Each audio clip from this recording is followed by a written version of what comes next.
All right. Good evening, good evening, good evening, everyone. Welcome to our 3K series, Kapihan, Karunungan, Kwentuhan series. All right. So ngayong gabi, it is second Tuesday. Second Tuesday, right? Tama ako? Of the month. Ayan. So, we have our co-host for tonight. And by the way, for those who are watching via PCTV Boracay, Channel 1 and Channel 19, ACTV Aklan, that is Channel 6. Hello, magandang gabi po. No? And it is again a privilege having the coach, no? At the same time, a lot of help that he has done for the Philippines, wow, and for the managers, for the stakeholders, owners, no? And we are privileged right now to be inspired, no? Kasi nga, our topic for tonight is lessons, no? Lessons to inspire, no? Ano ba ang experiences natin sa ating buhay that we could make lesson, no? That we could inspire other people. All right, so I would like to welcome my co-host. At the same time, it's a good conversation. Kapi-kapi muna tayo. Mr. Coach Bong Abela. Okay, so good evening, Ayun, teka Coach lang, RM. medyo delay. Hi, Coach Bong, how are you? I'm good. Can you hear me? Yes, I can All right. clearly hear you. So nakakatuwa kasi I think I missed the guesting with you last month. But I'm Yeah, you're honored kasi parang timing din naman na napaka-important ng season na to kasi Christmas season. And By I the way, hope na ang ganda ng I likod hope mo, ha? It's really yeah, Christmas. Christmas. So I really hope na as we end the year, sana makapagbigay tayo as a life coach, makapagbigay tayo ng inspiration on whatever under the sun that we can talk about tonight. And then, since regular naman ako na palagi ng ano to, parang every month I'm with you, let's Yeah. continue siguro on whatever life lessons that we can share to the group, no? So I'm really happy and privileged to have this kind of guesting with you tonight. So sa Yeah. lahat ng viewers, good evening, maayong gabi, magandang gabi sa inyong lahat. So this is once again Coach Bong. So I'm a life coach and a business coach at the same time, and would like to wish you and greet you Merry Christmas. Ayon. So, Merry Christmas also, Coach Bong. And tonight, always, it's a privilege having you here. And by the way, I really love your background. No? It's really, we can feel the spirit of Christmas. Wow. Mm-mm. So, in a way, you're right in saying that it is very important, at least this year, no? Bago matapos yung magtapos ang December, makapagbigay naman tayo ng mga whatever life lessons we could give to our televiewers and Facebook viewers tonight. Coach Bong, anong unahin natin? Simulan natin, sige. So, ang dynamics natin, what I'm going to do, parang random lang, kung ano yung Okay. magkasya sa time natin, Yes. I will just be sharing some input. So, siguro number one, kasi alam ko na ang bawat isa sa atin nag-a-aspire ng greatness sa buhay natin. We aspire greatness, Yes. ano. So, I think ang isang life lesson na pwede kong maibigay in anything, kahit na you're feeling bad, make sure na you bring your whole self to every situation. I think that's the first life lesson that I would like to share. Kasi if you're bringing your whole self to the entire situation, kahit na you're feeling bad or if you're not in the mood, Yeah. kasi pag dinadala mo yung whole self mo to any situation, that would mean you will be showing up in any situation. And if you show up, alam mo, it can open so many possibilities along the way. So that's my input. Number one, always bring your whole self when you show up. Walang matitira, walang maiiwan kasi um, it can open so many um, learnings. It can open so many opportunities for you as you go along.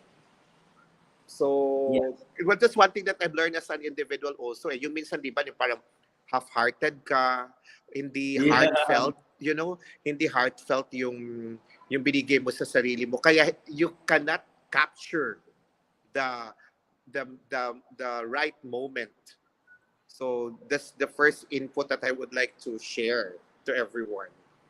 Yeah, pero kasi minsan kasi Coach Bong, napakahirap dalhin ng sarili mo, especially ang bigat-bigat ng nararamdaman mo. Parang it seems that, okay, I'm true to myself, I'm gonna show what I feel right now.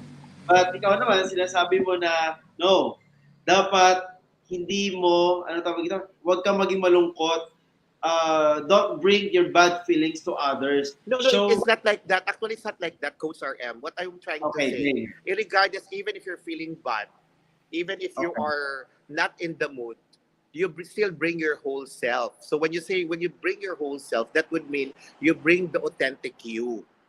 Okay? Oh, okay. I'm not saying na ang ano nun, I think the essence dito is uh, in any situation, nagsi-show up ka pa din. Kasi if you show up, this would be showing up physically, mentally, and emotionally. Kahit na dala-dala mo yung mundo, but if you bring your whole self into the situation, um, tawag dito, but I'm not saying na ibo-broadcast mo kung ano yung feeling mo, kung if you're feeling uncomfortable, but rather you just bring your whole self, you can actually see better perspective na pwedeng mag-change sa emotion na dinadala mo as of the present. That's Mm. what I am trying to point out. So if you aspire for greatness, make sure that you bring your whole self along with you. Kasi kung uh, if you just bring part of yourself, like for example now, we just had technical problem a while ago, right? Yeah, yeah. So kung hindi ko dinala yung whole self ko ngayon, I would part of this I would be blaming on the technical challenges. But this time, when I say I bring my whole self, I have to bring my whole self to the show, irregardless kung ano yung situation na napagdaanan natin a while ago. That is what I am trying to point out. Okay. So, ibig sabihin nun, Coach Bo, dapat pala ang whole self mo, na-train mo na ikaw, ito talaga ikaw, a positive one that will not be affected to whatever problems along the way na maano mo, na ma-experience mo, na maranasan mo. Kasi, sabi mo nga kanina, No, it's uh, not. It's more on again, Coach Ariel. It's more on. It's okay. It's okay na you recognize certain okay. issues and challenges, pero you recognize it. You recognize it that it's part of the process. You get it. It is part of the process, but you are not allowing it to control you or to disrupt the supposedly direction or the situation that we would like to set into. So parang sinasabi mo pala, you have the control of yourself, no? Hindi ka dapat maapektuhan to whatever it is to outside you. Yung parang 90-10 principle, no? Or you just really control on things na meron kang control. Kasi may mga Okay. bagay talaga na that is within your direct or indirect control or you have no control at all. So, yung mga bagay na wala kang control, wag mong ibigay yung self mo doon. But you give your whole self doon lang sa mga bagay na meron kang direct and indirect control. That's how you connect your wholeness to the situation. Yeah, I do really agree on that point that why spend yourself to the situation that is not under your control. No, Correct. kumbaga, Oo. you always control the situation that you have the control out of it. No, Oo. parang Kasi siguro, otherwise, you would just actually be stressing yourself no on things na mga wala kang control. And then you end up not appreciating the other side of it, right? yeah, yeah. So I Yeah, think this medyo, is the one of the lesson that I would like to impart. The first lesson that I would like to impart to this show. You're bringing your wholeness so you can aspire the greatness that you would want to have in your life.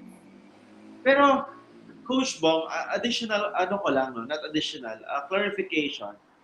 How would I know my wholeness? Kasi the wholeness, it's parang pag sinabi mong you will bring your wholeness, parang you are grounded na as a person as an No, individual. Pero if I how pay will I attention, do if I that? pay attention to you fully, that would mean I'm bringing my wholeness to you. Okay. You parang you Okay. have to focus on the situation. Oh, if I am talking to you now, but part of myself is looking at what is around me, that would mean I am not bringing my wholeness to you. That would mean I'm getting disrupted of the noises or the possible things that is around me. So Ah, the fact that I am bringing my whole self to this show right now, that would mean because I would like to connect to our audience, I would like to connect with you fully and wholly. okay. Yung parang may tinatawag tayo na you are physically present but mentally absent. So Correct. you Oh, have so to bring it practical both. application, correct. Oh, practical application nito. So alam mo, life is really so short. It can really be a cliche, no? But sometimes we have encounters. Like we have encounters like suddenly you meet a person during a coffee talk or a coffee meetup. But how much of yourself do you really allot to that person? Like during the time of conversation, part of yourself ba is being spent on calling someone, checking on the phone while the person is with you. So that would mean you are not bringing your whole self into the situation. Oh, yeah, yeah, yeah. Mas actually mas klaro 'yon, mas klaro na pag-intindi do'n na you have to bring it. Ibig sabihin, you have to 100% focus where you are right now, what you Oh, are doing kasi you right. cannot, yeah, that's very true. Because you cannot say na, oh, today, I'm gonna give you 90% because later on or tomorrow, I'm gonna give you my 110%. There is no such a thing. Yeah, yeah. So if you would like to be holy in the present, give your 100% of the time, all the Okay. time. Great. Yeah, yeah. Medyo, yeah, sa mga audience natin yan, sa ating mga televiewers and Facebook viewers, it is really important to give your whole self into a situation. Kumbaga pa, hindi 50-50, no? Pupunta ka dito ngayon. If you would want to aspire greatness again, no, that is on the context kasi gusto mo ngang to aspire greatness in your life. Yeah, okay. So, kumbaga pa, you have the goal, no? Na you have to aspire greatness. Because kung wala ka namang pangarap, hindi, kung so-so lang naman yung gusto mo, hindi hatiin mo yung buhay mo. That's why it's very important to focus on one thing. Kumbaga I pa, actually that's the main problem right now. Even with my consultancy, ang hilig-hilig din ng mga tao ngayon, they thought that multitasking is a skill. Akala nila na they can just do so many things at the same time. But you know what? At the end of the day, it's damaging you. It's damaging your mental health. It's damaging your focus. It's damaging because you thought kaya mo, nagbo-multitask ka. So you cannot actually, I don't believe in that. I don't believe on doing so many things at the same time. Kasi you cannot give your whole self into every task that you would want to do. So it's more on really identifying ano ba yung role mo sa buhay, and then how much of it are you really giving to that requirement. Alam mo yon? Parang oo. napapasmile ka ata doon. So Oo nga, parang may kasi nga, mga parang natamaan ako doon Natamaan ako doon. Well, I am a multitasking person, no? Pero of course, I've realized na if before kasi ako din, personally, before, if I start something, sinimulan ko to. Kasi nga, feeling ko mga magandang idea. Tapos the next 2 days, may pumasok na naman na ibang idea. Ay, teka lang, gagawin ko rin ito. Alam mo, at the end of the day, na-realize ko sa buhay ko na, no, first, you have to try it out. For example, isa lang sa mga example sa business that I am into right now. Because I tried also sa yung mga medical blah blah magbenta, but now sabi ko no, I have to focus to one. No, kasi 3 years ago, I focused on the cosmetics. Pero, ah, teka lang, mag-ano ba ito? Kumaga pa, kung gagawa ako ng other one, matututukan ko ba? Alam mo, totoo sinasabi mo, no? You cannot, ano tawag ito, hindi mo pwedeng mahati yung attention mo, hindi mo pwedeng mahati yung buhay mo, no? Dapat you focus to one, alamin mo talaga kung ano ang gusto mo at kung nakita mo na, oh, teka lang, it's growing, and then naging stable na, saka ka na lang siguro mag-jump off to other tasks. No? I think it's more on also understanding ano ba yung mga roles na piniplay mo in your yun, life. yun, Like for yeah, yeah. example, the roles could be like you are pwedeng anak ka, you're a son. Kung meron kang partner, you're a partner. Kung meron kang negosyo, you are a entrepreneur. So it's a way of actually and then on these different roles that you are playing, how do you bring your whole self into it? Kasi that should be your goal. Kasi otherwise, alam mo yon, unless and otherwise, ano tawag dito, if half-hearted lang or and alam mo parang, I don't know, maybe because of age also, now I realize na in everything that you do, you should be heartfelt. I believe siguro yung mga millennials or the Gen Z, kasi pwedeng nasa level pa rin sila ng experimentation. I'm saying that it's really okay. I'm not saying there's no judgment here, but my point lang na just make sure na kung your if the season of your life right now is you're a young person or a young individual, then give your whole self into it as a young individual. Enjoy mo yung pagiging bata mo, understand na kung ano man yung mga challenges, parang you're just like a seed, 'di ba? Na eventually um kasama doon na madudumihan ka, kasama doon na there will be, be, be, be issues, failures, pero dapat you don't stick to be a seed. Kailangan din na mag-level up ka, na maging ano ka, maging fruit-bearing tree along the way. So, the people around you can also enjoy the fruits that you have. I think that is what life is really all about. And you cannot Totoo do yan. that if you don't give your whole self. I don't know if I'm making sense to you. Yeah, actually you're really right, no? Kasi nga kumbaga pa, pero totoo naman yung coach mo kasi the more na tumatanda yung tao, kasi kung bata ka, actually ang dami mong naisip because you have the full of energy. Pero kapag tumatanda ka, alam mo You're yun, slowing you down. oo, nag-focus ka na lang kung ano ba talaga yung para sa iyo, ano ba talaga yung role mo sa buhay na piniplay mo sa buhay mo, ano ba talaga yung gusto mong maabot. Parang kung bata ka pa kasi, parang you keep on ano tawag nito? You keep on proving yourself. Experimenting. Okay. Oo, you keep on proving yourself na I am this, I am that. Pero pag lumaki ka na, you don't need those recognition in life, but okay, ang sayo na lang is, how can you help to other people? That's why I'm having sharing these life lessons. The wherever whatever your season is right now, honor and respect that, and make sure that you give your whole self. If you're kung ano man yung season on how you define it, how you would connect it to your growth, make sure that you give your whole self into it, Yes, totoo your yan. wholeness. That's why, Coach Bong, no, ibabatin ko lang muna. I would like to greet yung viewers natin.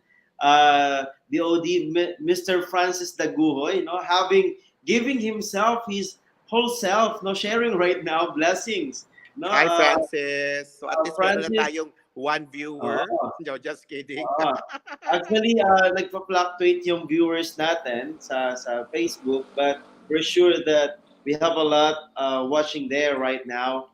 No, ayan, Coach Bong, napakaganda. So, medyo nakuha ko yung point of giving your whole self, no, para for the greatness, no. Kumbaga pa, hindi dahil dadalhin mo yung sarili, hindi dahil gagawin ibigay mo sarili mo, but you have the goal to make it parang, pwede bang sabihin na perfect, to make it perfect, no? No naman, I think it's just kasi, I think it's when you, kasi when you, yun na nga, when you give your whole self, like for example, ako as a coach, kung ibibigay ko yung whole self ko, that would mean na ino-honor ko yung time ko, yung commitment ko sa'yo. That Mm. is parang the practical definition of giving your whole self. So like for example, we have an agreement, so ino-honor ko yung agreement, then ano to, parang no one would really be feeling na I feel shortchanged or parang alam mo yon, pag mineasure natin na win-win tayo on that context. Yeah, yeah. So, pero alam mo ba, some of the people do not recognize commitment, no? Even if they are committed. For example, I don't know, you're a coach, no? You're a life coach. Like, let us say this. A lot of people are commitment to do so. For example, I have commitment to this company. However, at the end of the day, nag-commit ako. At the end of the day, teka lang, I'm not happy. I have to jump off to other. And then, No? kasi I think siguro ang gap na nakikita ko doon, kasi when you say, ano, parang commitment, dapat kasi may honoring of agreement. So, babalik tayo doon sa um, pag kasi pag yun na nga, pag binigay mo yung sarili mo on that level, in honor mo, dapat may honoring of agreement. So kaya tawag dito pwedeng wala kang focus or you jump from this point to other point kasi nga hindi naayos yung level of expectation. Hindi nagkaroon ng proper honoring of agreements. Kaya ganoon. You cannot actually give your whole self to anything, to any environment kung um, for me kasi yung honoring is just a huge word eh. Yeah. Mahirap siya, hindi ko sinasabi, it's a process, Coach RM. Hindi siya overnight. Hindi siya, alam mo, it's also something na, kaya nga life lesson. Actually, ay isang, parang sigurong, itong journey, itong conversation natin, I don't know, ang dami sigurong life lessons sa pwede nating pag-usapan. Ito nasa first life lesson pa lang tayo, pero ang dami na niyang, alam mo yun, ang dami niyang pwede Very maging broad. impact, o No, ang yeah. dami niyang maging tawag dito, maging effect, or ang iba pwede mag-agree to disagree, but ang isang element na nakikita ko dito, the reason that you cannot bring your whole self kasi pwedeng na dishonor ka or you don't honor because nga hindi very clear yung level of expectation from the very start. Kaya Or pwedeng from the very start, you are not true to who you are because you don't know yourself yet. If parang yeah. napasubo ka lang, di ba? But that's why it's really important to be transparent and honest to yourself. Mm-mm. Di ba? Kasi for example, it's not just the company. Sometimes pumapasok din ito sa relationship. No? Because some of the people at first when, 'di ba, for the first, second, third month, they're so sweet, and then I really love you, I'm really committed to you, this and that and that, all the promises, you know. Pero at the end of the day, oh no, I parang I don't feel the same. No? Yeah, So I think because it goes Coach RM na when you kasi bring your whole self and you honor and you commit on something, irregardless of, alam mo yon, irregardless of, parang, like for example, if you're talking about relationship, kung mm, nag-commit ka na, you would actually be bringing your whole self. Kaya irregardless kung may bumps or ano ba along the way, challenges along the way, paninindigan mo, babalik ka sa drawing board. Babalik yes, ka sa tawag dito, um, kung ano yung kung ano yung in-announce mo to yourself. Parang ganun lang. And then magre-reflect ka along the way na parang nasa na ba ako on this level, parang bakit I am like, for example, like ako career wise na nang dumating din yung point na when I was doing in the corporate setting, I felt that I was dragging myself to work already. So that was a red flag na. That was an indication already na hindi ko na naibibigay yung whole self ko. So pag hindi mo na maibigay yung whole self mo, ang effect noon parang wala na yung passion, parang you're not mindful anymore kung malate ka, wala ka nang pakialam kung if you're not engaging yourself right to the parang the requirements, or if you're not performing well anymore. So, but kung dumating yung, I'm not saying kasi na it's going to be forever. So pag dumating yung level na yon na you feel na parang teka lang, may nangyayari kasi may nangyayari inside me, bakit it's no longer the whole self na ini-expect ko, bakit hindi na ako masaya. So reflect on it, try to check. That should also be a way of checking na kailangan ko bang wag nang dayain ang sarili ko, wag nang dayain yung company ko, wag nang dayain yung mga taong nasa paligid ko. So it's either you do something para mas ma-improve yung relationship, or kung sa career-wise, baka this is way of saying na baka stop ka na kasi nga dinadaya mo na yung sarili mo, then maybe this is now parang an indication na kailangan mo maghanap ng another career path. Or kung sa relationship naman, baka kailangan we go back to the drawing board kasi hindi na tayo nag-uusap, we don't meet each other eye to eye. Ang pinag-uusapan na lang natin normally is yung mga past and we attack on each other. So, hindi na yung whole self yung nabibigay natin. So, parang this is now parang a trigger or indication na teka lang, kailangan nating mag-reflect, kailangan nating ayusin. Kasi nga on the context, ang pinaka-objective pa rin natin is magkaroon tayo ng greatness sa buhay natin. Totoo. So yun. Yeah. So life lesson number 1, giving your whole self. You know. If Okay. you would like to attend greatness. Okay, that's the element number 1. So shall we go to the second, if ever? Oh yeah, element number 1 pa lang ha. Element number 1. Tapos parang magta-time na tayo, element number 1 pa lang, di ba? Yeah, pero So, it's a good discussion, Coach Bong, because not all the people can really katulad niya kanina, nangangapa ako how to understand giving your whole self.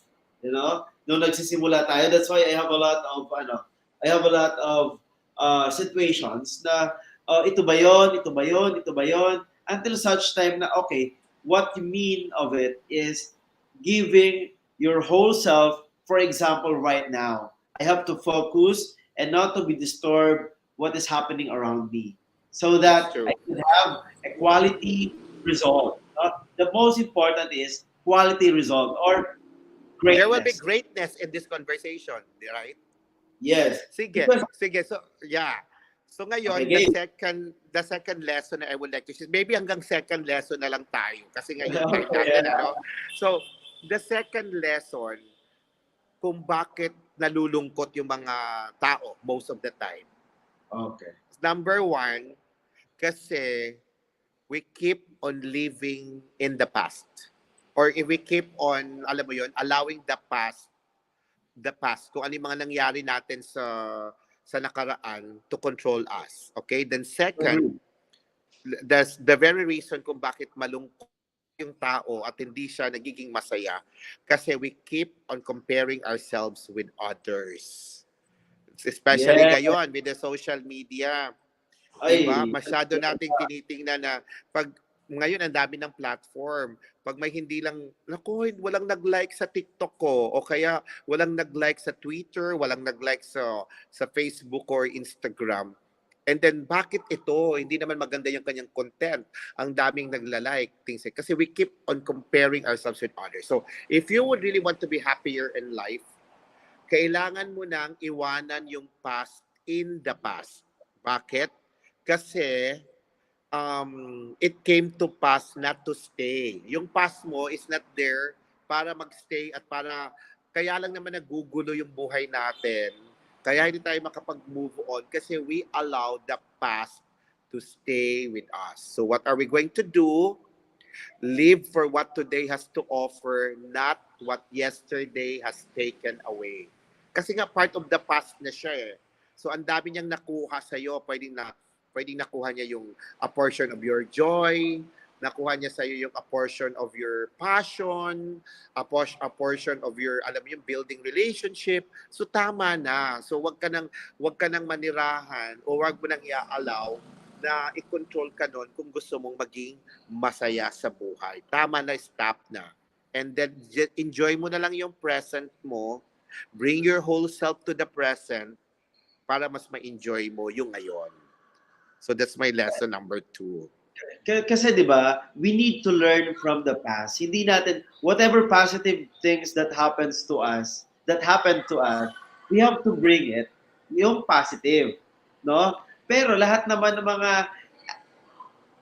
kayang sabi mo nga, nakuha niya yung joy natin, nakuha niya yung happiness natin, nakuha niya, huwag na nating bitbitin sa ngayon. Kasi nga, Correct, oo. insecurity. Once you're, di ba, kapag insecure yung tao, Coach Bong, ang daming nagagawa eh. Naiinggit, dito nagsisimula yung pakunti, contest sila, no? Pagandahan ng content, especially in social media right now, you know. Ngayon, alam mo yung famous post na mas maraming likes is dati, Mara Clara yung mga posting. Ngayon, magubad-ubad ka lang, magpakita-kita ka lang ng ano, you're gonna hit trending online. Alam mo yon? Ikaw na yung If that trending. will be your objective, I mean, let me just go back on yung sinasabi mo na learnings and lessons in the past. Yes, I totally agree with you that the past may have a great contribution for our growth process. Yun ang Yeah, i-recognize natin na ang yeah, contribution nun on the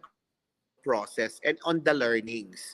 Pero yeah. yung mga sakit, yung mga trauma, yung mga drama, wag na nating dalhin sa present. Kasi Yes. hindi ka talaga magiging masaya kasi titingnan mo lang Yeah. palagi yung parang kung saan ka nasaktan, kung saan ka naging move on na, kung ayaw sa'yo minsan kasi 'di ba, yung acceptance.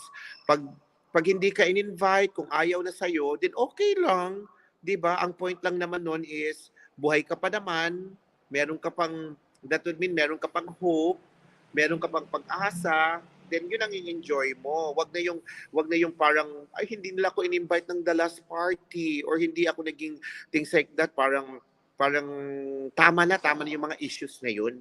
Alam mo yun? Yeah. Making Kasi it iwanan mo big na. deal. Oo. Making it big Oo. deal, you know?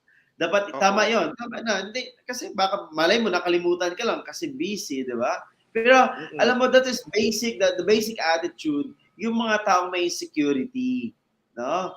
Kasi the more people na insecure, the more that the person is being insecure to what the other people is doing, ayun, talagang doon nagbubunga. So nasi-stress ka. Yung Kasi nga I nanggagaling nga yung insecurity kasi andun ka pa rin sa past mo. Nagsi-selfie ka pa rin sa past mo. Alam mo yon? Parang hindi ka makapag-move on kasi nag-aano ka pa rin. Yun, ini-stalk mo pa rin yung past mo. Ang mga music na pinapakinggan mo is still part of your past. So hindi mo na i-enjoy na marang ang dami ng bago ngayon, ang dami mo nang pwedeng ma-enjoy. Alam mo yon, yes, number one is may enjoy mo pala yung the fact na buhay ka, then saka mo ma-realize na oh, life pala is a gift. Kasi especially yung essence ng ano to, yung na hiram lang naman natin itong lahat. Pinahiram lang to sa atin eh. And then pag na-realize mo na yung essence ng gift, aalagaan mo talaga. 'Di ba? so you're saying, Coach Bong, na dapat para makalet go ako sa past ko is dapat ko i-recognize that life is a gift? How come? How Yes. easy to do that? Yun ang Oh, tanong ko, yeah. how easy to do that? Would you like to feel your heartbeat right now? Can you put your Yeah, hand on your heart? O, di ba? okay, May heartbeat ka. O, so okay, yun. Recognize mo na meron kang heartbeat. So, kung meron kang okay. heartbeat, saan nagbibit yung heart mo? paano ka ma-actualize mo yung life mo? Do you want to beat for others? Do you want to beat for what the Lord is giving you, or do you want to beat for the pains, the struggles, or drama in life? Yeah. That is how ang pag-appreciate ng gift of life. Pero, okay, gusto ko i-hit talaga to. Alam mo, mahirap kasi, Coach Bong, mag-let go ng past, especially heartaches. Alam mo yon, nasabi mo nga kanina eh. Alam mo na niloko ka na, pero bakit pinapulit-ulit mo pa rin tignan yung post niya, yung stories niya. Alam mo yon, bakit ganon? So, paano ako makalet go sa ganon? Ano Well, yung dapat, yes. Dapat mo i-recognize na itong mga situation na to nakakasakit talaga. I know it hurts, pero kailangan mo mag-forgive to heal. Kung gusto mong ma-heal ka, you need to forgive. You've got to let go para ka mag-grow. Pero it's not easy to ano no kapag fresh pa yung ano mo yung sakit. It's not easy to forgive. It is not easy to I'm let not go saying, from. yeah, my point of contention here is ang healing is that it doesn't mean ang healing na pag nilagyan mo siya ng band-aid, you will be healed right away.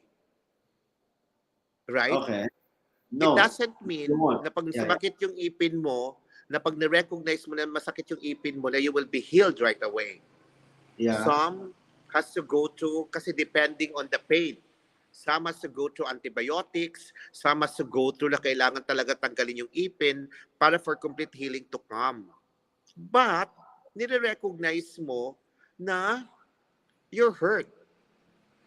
But kasi pag once na recognize mo yung hurt na yon, then you also recognizing that you have to go through the process of the healing, the healing process. Mm. So part of that, kung gusto mo ngang ma-heal siya, is you have to go to the doctor. Kasi kailangan mo na siyang patanggalin. You really have to spend money para bumili ng mga antibiotic. And this Yeah. is part of the process.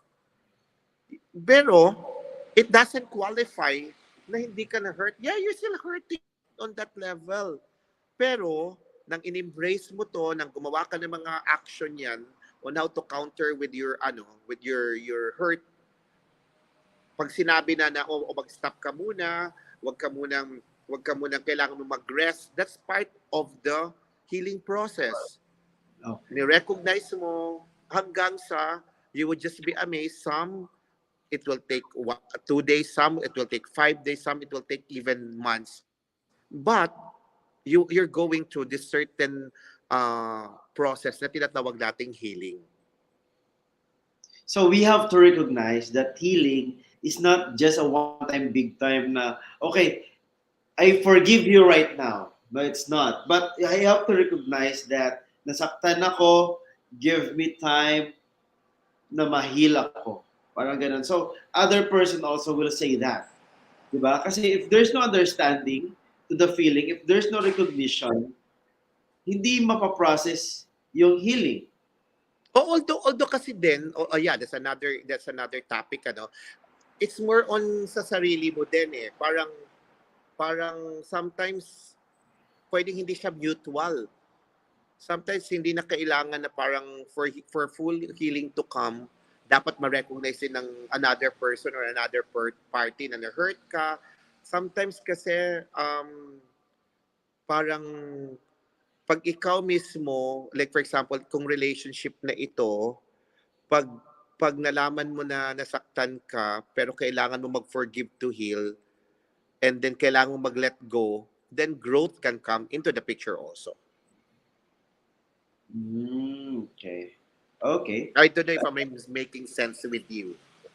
It's Because you know what? Oo.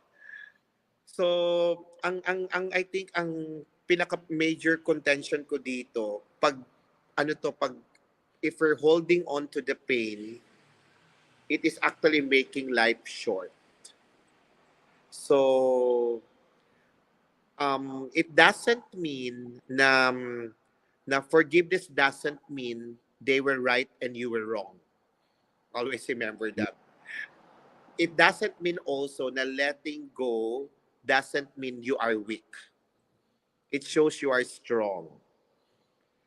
Yeah. Forgive, bakit kailangan mo mag-forgive?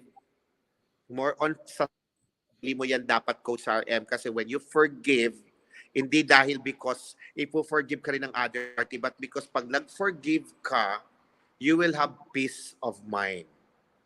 Yes. Pag nag-let Okay. go ka, pag nag-let go ka, then you do it for the joy na mamahahanap mo.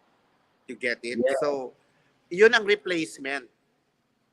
So, pag nag-forgive ka, merong peace. Pag nag-let go ka ng emotion mo, merong joy. Kaya yung iba, basta sabihin na, ha? Bakit siya? Parang, parang wala lang nangyari. Masaya pa rin siya. Nai-enjoy pa rin niya yung buhay. Nai-enjoy niya pa rin yung heaven on earth. Kasi nga, yung nag-let go ka Forgive. na. Nag-surrender ka na.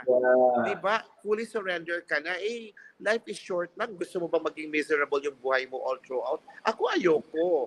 Alam mo yon.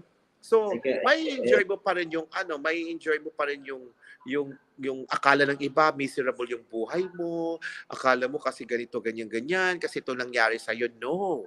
It doesn't mean that way. You can still enjoy the fruits of your labor pag nag-let go ka. Kung hindi ba naging okay yung relationship, basta nakapag-forgive ka kasi meron ka ng peace of mind, nakakatulog ka ng okay. Kasi nga, nag-forgive ka at nag-let go. Yun pala yung rason. So, yes. Mga masasaya yung tao because they've learned to move on. They've learned to let go of the dark side. They've learned to Oo. forgive themselves. Di ba? Oo. Hindi dahil na hindi sila, ano ba to, hindi affected because they've learned to know themselves better. To forgive is not for you to be happy, but for myself to be Yes. happy. Yes, So for is you it to not, have peace of mind. Kasi pwede ka namang, like for example, nag-forgive ka, pwede namang the other party, hindi ka pa rin forgive, di ba? yeah, Yung the other party hindi tatanggap yung you reaching out asking for forgiveness or kahit na nga ikaw yung her, ano to parang ikaw yung na disadvantage bakit nag-ano kasi gusto mong ayaw ko personally ayaw kong dalahin yung bigat sa all throughout my life, 'di ba? Eh kung may natitira ka na lang, can you just imagine kung may natitira ka na lang 10 years in the world tapos nagiging um bitter ka. wala ka pang peace of mind, napaka-bitter Yeah, mo, 'di ba? yeah, Ayoko noon. So yeah, hindi ko mai-enjoy yung sunrise, hindi ko mai-enjoy yung sunset, yeah. hindi ko ma-appreciate yung mga nagsasabi sa akin ng thank you kasi nga ang nakikita ko lang is just the problem. Yes, yes. I agree. Kasi maraming bata pa yung edad, matanda na yung mukha. Maraming bata pa natidedo na because of stress, depression, because they do not know how to forgive. Forgiveness is for you, for yourself. Wow. Oo, That's a good.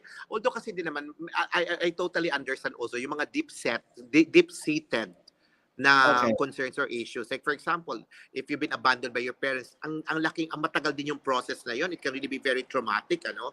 Or kaya Yeah. dysfunctional family. But ang ano ko, pag dumating din yung point sa'yo na, kasi minsan din, alam mo yun, we cannot also blame yung mga circumstances or situation na nangyari sa ating buhay totally to another person. Kasi pwede ring the reason na ganun yung reaction nila kasi ito yung ang pinagdaanan nila. Alam mo yon on that process, no? So, ang ano ko lang dito, ang point of conversation ko lang is ikaw. How is this to you? Do you want peace of mind? Do you want to have joy? Then, forgive and let go. Forgive and let go. Let go, let God. Parang gano'n. Yeah, Wow! oo, oo. Napakaganda, no? Dalawa yung ano natin, no? Dalawang life lesson to learn and to inspire yung na ano natin, no? Oo. You Ang mga have to next naman sa bring, susunod na lang. yes, you have to bring your whole self. And number two is um, don't let your insecurities, what the Don't term, let sorry, the and if you ang number 2 ko is wag ka nang maging malungkot kasi magiging malungkot ka kung number one, if you keep living on the past, and then second, Yes. you keep comparing yourself with others. Don't bring the past Kasi present. Yan. yes, oo. Okay, don't bring the Kasi past kasi present. ikaw mismo, tama na, stop comparing yourself na kasi nag-iisa ka lang. Alam mo yun, walang natatangi ka, you're special, you're beautifully created by God, Yes. wonderfully created by God. You are awesome. Alam mo yun? Yes. I really agree. Wow, napakaganda. So, guys, sa lahat po ng mga nanonood ngayon dyan via PCTV Boracay, ACTV Aklan, Community Channel, Nadagdagan na ba yung ano natin, isang viewer? yan ang dagdagan, no? No, joke lang. For Oo. Facebook, no? Actually, most of our viewers are binabalikan ko, most of them are replaced, no? They do replace and watching us, no? And then I also observed that yung iba nagko-comment while on the conversation, actually binabalikan ko, and I'm so happy to that, no? And ayun, Coach Bong, no? Siguro we will end right now by you to give a ano tawag ito uh, parting message sa ating Facebook viewers at televiewers. Coach Bong? Sige, so, yes, ang sinabi ko lang kanina na we have to recognize yung lessons in life for us to really move from this place to another, and then life is still beautiful no matter what. I know it hurts, but you have to forgive to heal, and you've got to let go to grow. Okay? Wow. Napaganda. So, Coach Bong, thank you so much for your time. Alam ko, sobrang busy mo, but you still spend time at least 1 hour everyone's one in a, once a month, no?